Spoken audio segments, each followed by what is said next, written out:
My name is Sarah Cannon, and I'm the mother of two amazing children, 14 and 18, both who are struggling with mental illnesses. So when my oldest daughter was 5 years old, we learned that she had a mental illness and she was diagnosed with bipolar disorder. Shortly after my daughter was diagnosed, my husband, my children's father, was also diagnosed with bipolar disorder.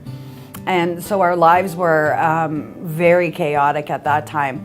Unfortunately, my husband's illness it just became unmanageable, and we lost him to that illness. He took his life 13 years ago. And more recently, probably in the last 3 years, we've noticed that my youngest daughter too is starting to experience mental health problems, and she's had a couple of suicide attempts and admissions to hospital. As a mother, and now a single mother, there's a lot of challenges that we face when we're raising our kids, and just in some of the assumptions that people make about our family, some of the assumptions they make about me, some of the assumptions they make about my kids. Financially, it's really hard.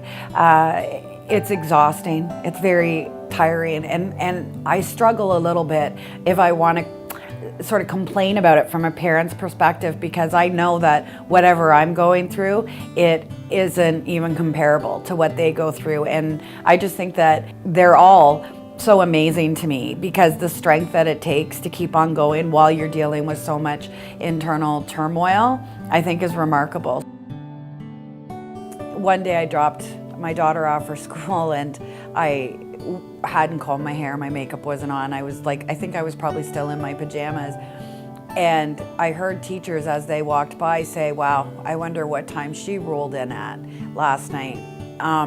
And what they didn't know is that I had already been up with my daughter 3 hours, and everything that we did that morning was a struggle. Her sock seams didn't line up right on her toes, and we didn't have the right kind of waffles, and everything was a battle. And I had managed to calm her down. And the 15 minutes before I had to leave to go to school, instead of pulling myself together, I chose to read a book to her and send her off to school.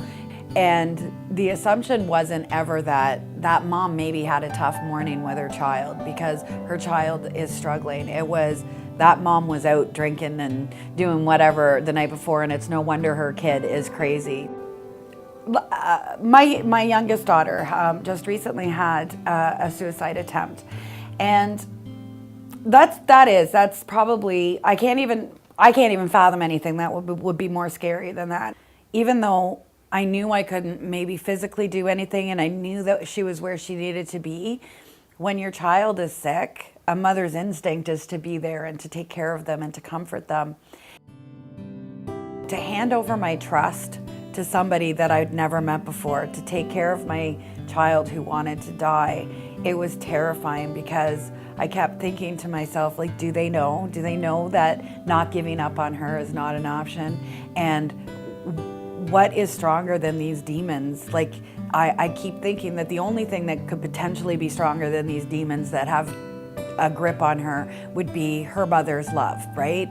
And I want her more than those demons. So it was so terrifying to walk away and to think that I'm leaving her to fight this battle on her own. Even losing my husband, it was even harder than that, because through everything else I'd had my kids, and I think sometimes a parent's biggest fear is losing their kid, and somebody else was taking care of my child, and that was so hard for me to wrap my head around, especially when she was in such need at the time.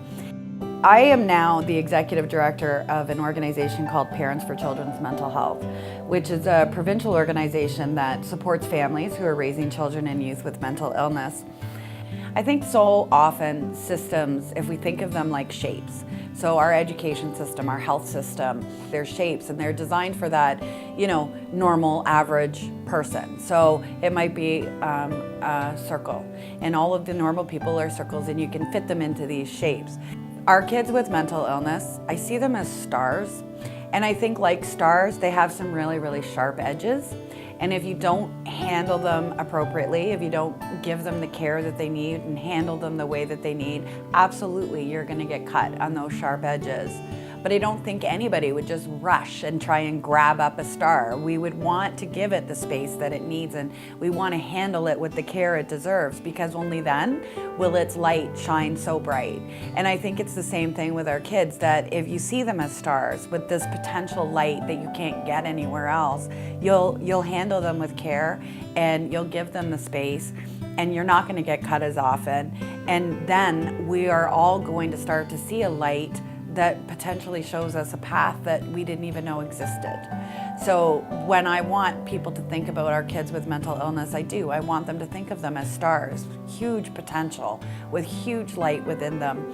And they just need us. They need us to handle them with the care that they deserve so that their light can come out.